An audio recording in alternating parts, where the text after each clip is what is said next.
네, 오늘 밤 미국 시장이 이 뜨거운 열풍을 더 이어받아 갈 수 있을까요? 김태수 금융작가와 함께 관전 포인트 챙겨보도록 하겠습니다. 작가님, 안녕하세요. 네, 안녕하세요. 네, 간밤 분위기 좋았고 뉴욕장, 또 우리 시장도 덩달아 분위기가 함께 좋았고요. 오늘 밤은 어떨까요? 어떤 것들 우리가 눈여겨보면 좋겠습니까?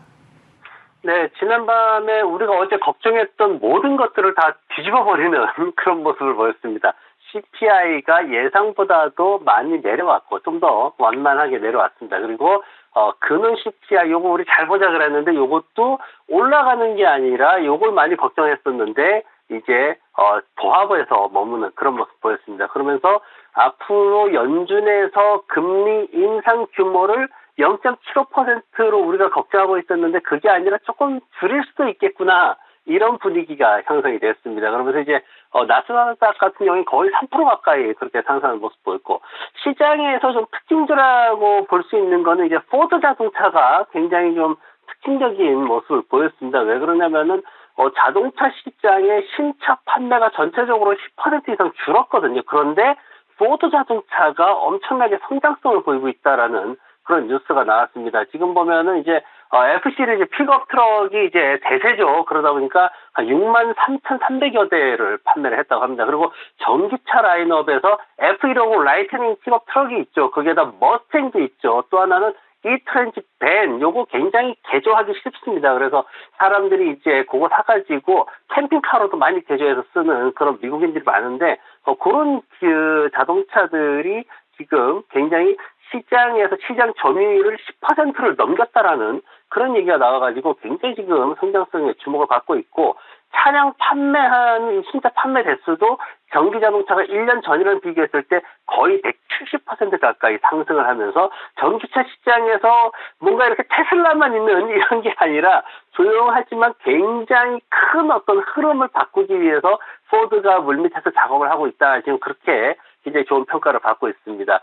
그리고 이제 앞으로 이제 시장 움직이는 거 봤을 때 하나 우리가 좀 주목을 해야 될 게 뭐냐면은 반도체 쪽을 조금 주목을 좀 해줘야 됩니다. 앞으로 이제 정말 이런 어떤 그 금리나 이런 것들 원만하게 잘 해결되고 경기 침체 얘기도 좀 사그라들고 3분기부터 좀 돌아서려는 어떻게 좀 상승적으로 가닥을 잘 잡으려면은 결국은 이제 애플, 삼성 이런 반도체 쪽에서 뭔가 주도적인 역할을 좀 해줘야 되는데, 삼성이 지금 뭘 하냐면은 갤럭시 언팩트 2022를 하고 있죠. 그래서 요게 지금 어떤 그 OLED 쪽의 디스플레이를 많이 사용을 해가지고 앞으로 폴더블 이제 기기로 뭔가 빠르게 이 전체적인 산업이 이동을 하고 있다. 뭔가 이런 이슈들이 좀 많이 지난밤에 좀 있었습니다. 그러면서 이제 나왔던 얘기가 뭐냐면 애플이 9월 10일 전후로 해서 아이폰 14을 이제 출시를 하겠다. 이렇게 얘기를 하고 있거든요. 사실 정확한 날짜를 몰라요. 한 6일에서 13일 보고 4일 것이다. 이제 이렇게 지금 얘기를 하고 있는데, 그런 것들, 그리고 또 하나는 지난밤에 AMD나 이제 엔비디아 쪽에서 칩에 대해서 좀 괜찮게 반응을 보였어요. 특히 이제 대만 반도체 쪽에서 이제 그 매출이 7월 매출이 한 50% 가까이 전년 대비 올랐습니다. 그러다 보니까 이 대만 반도체는 애플하고 퀄컴 쪽에 많이 납품을 하고 있거든요. 그래서 앞으로 반도체 분야의 매출 확대가 좀 기대되지 않냐, 이런 분위기가 형성이 됐기 때문에 이런 것들도 우리가 좀 관심을 가져야 되고, 생산자 물가지수 나옵니다. 소폭 하락할 것으로 지금 기대를 하고 있어가지고 예상 수준만 맞춰도 시장에는 뭐 꽤 괜찮게 나올 것 같고요. 그리고 신규 실업수당 신청 건수 한 3,000건 증가할 거다라고 예상하는데, 예상 수준 맞춰주면 크게 시장에 무리는 없습니다. 예상 수준을 넘어섰을 때, 갑자기 급등하거나 했을 때 문제가 생기는 거지, 지금 상황, 지금 분위기에서는 예상 수준 맞춰주면 크게 무리하지 않는 그런 모습 보일 겁니다. 그리고 실적 발표 이어집니다. 지금 실적 발표 메이저급들, 대형주들 할 때보다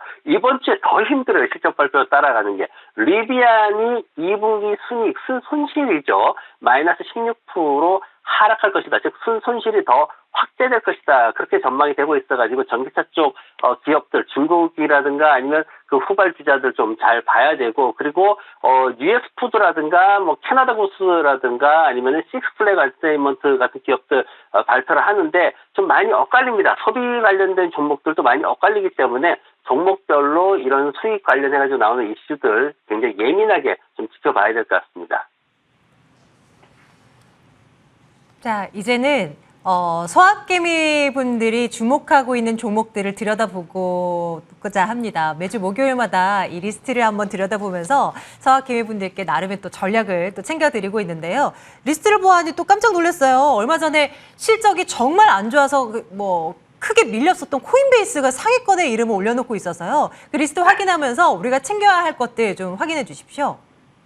네, 저는 정말 놀랐던 게 저희가 얼마 전에 추천했던 크록스가 올라왔습니다. 그때 60불 초반대에서 추천해가지고 지금 한 20% 가까이 수익 나오고 있거든요. 근데 이 크록스가 2위로 올라와서 지금 깜짝 놀랐고, 테슬라하고 크록스, 코인베이스, 오픈도어, 뱅크 오브 아메리카 이렇게 종목들 주식별로는 상위 5개 종목이 이렇게 잡혀 있는데, 테슬라에 대해서는 아무래도 또 분할 얘기도 나오고 이런저런 얘기들이 나오다 보니까 많이 쫓아들어가는 그런 느낌이 좀 있고요. 근데 아까도 이제 그 포드 말씀드렸듯이 전기차 쪽에서는 지금 테슬라 같은 경우에는 거의 주가를 일론 머스크가 주가를 움직인다라고 봐도 돼요. 거의 펀드멘탈이나 이런 쪽에서 정말 완벽하게 그렇게 주가를 올릴 수 있는 수준은 아니다라고 평가를 받고 있기 때문에 그런 거 조금 조심하셔야 되고, 크록스 이제 실적 굉장히 좋아서 올라온 거고요. 그리고 이제 코인베이스 역시 이제 너무 이제 급락해서 떨어지고 그러면서 이제 비트코인이 지난밤에 다시 또 올라오고 이러다 보니까 단기적으로 많이 들어오시는 것 같고, 오픈도어라든가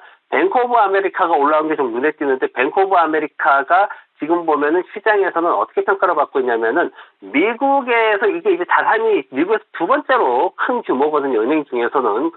거대 공룡이다, 초식 공룡이다 이런 얘기도 듣기도 했는데 어쨌든 잘 살아남았어요. 근데 지금 현재 금리가 인상됐을 때 미국에서 가장 큰 수혜를 받을 수 있는 은행이 어디냐라고 봤을 때 바로 뱅크 오브 아메리카다, 이렇게 지금 평가를 받고 있습니다. 최근 들어가지고. 그러다 보니까 시장에서 좀 관심을 많이 받고 있는 그런 모습을 보이고 있습니다.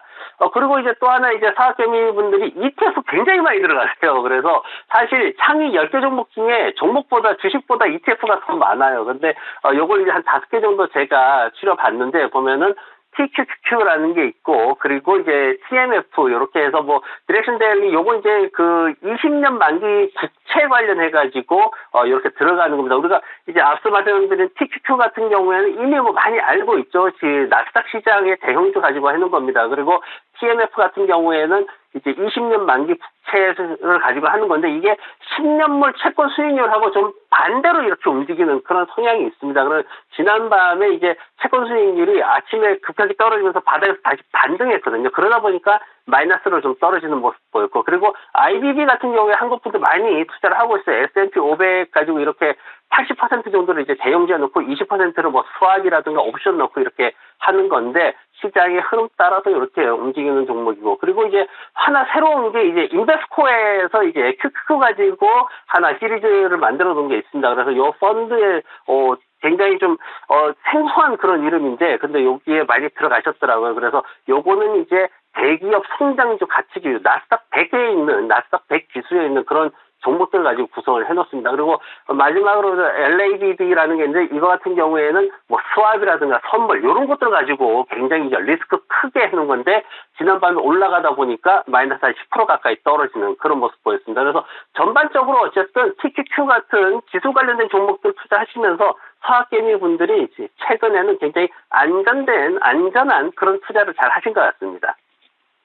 TQQQ 너도 나도 다 사자 이런 분위기가 형성이 됐었다가 또다시 이제 또 마음 아픈 그런 이제 ETF 가운데 하나였었는데, 다시금 또 이제 또 수익률도 괜찮고 서학개미 분들의 관심도 집중되는 모양입니다. 네, 매주 목요일마다 우리 서학개미 분들이 주목하고 있는 그런 종목들 리스트별로 한번 쭉 나열해 놓고 또 작가님과 함께 다음 주에도 이야기를 나눠볼게요. 김태수 금융작가와 함께 했고요. 작가님 내일 뵙겠습니다. 고맙습니다. 네, 고맙습니다. 네, 마감 스트레이트와 함께 하셨습니다. 내일도 장 마감은 아시죠? 머니투데이 방송과 함께 해주시기 바랄게요. 고맙습니다.